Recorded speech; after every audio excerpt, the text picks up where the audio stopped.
In this lecture, I would like to clarify the use of white space. So when to use one white space, when to use more than one, and when not to use white space.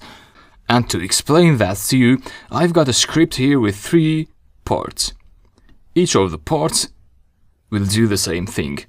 So the first one prints out A, and 3 A's, and then B here, and then C. So the first one, here I typed in 1, 2, 3, 4, 5, 6 spaces. So that will work.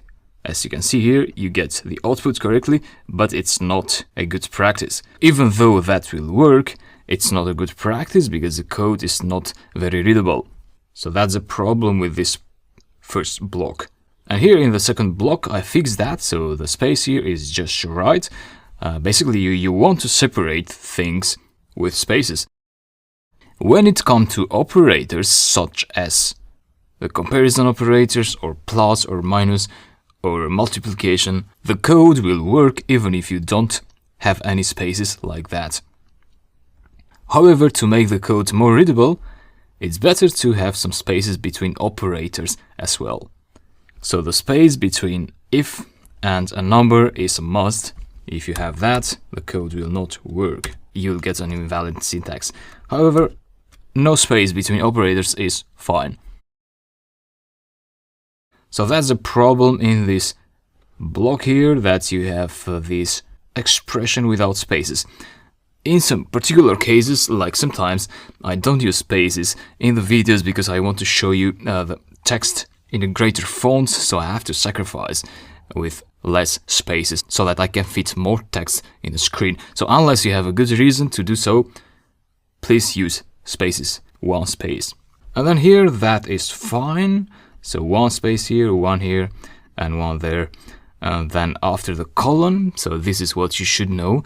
And I told you already about indentation. After a colon, you always have indentation. Indentation means at least 1 space. So this would also work like that, but a good practice is to have 4 spaces. 4. So that's correct. And when you have more code in your script, it's good to separate things with a break line, to separate logics. So if you have a conditional block there, you have to write them line by line, no break lines here like that. That would also work, but please don't use break lines to make your code more readable. However, once the conditional block ends, you have another logical block. There's no clear-cut rules here, but just use your logic. So I thought it's good to have these print functions without a break line between them. So here, if I would add another function, I would make a break line and then create a function here, and so on. And of course, use indentation for functions as well. So after the colon, always comes the indentation. And that's it, more or less, about spaces, white space in Python.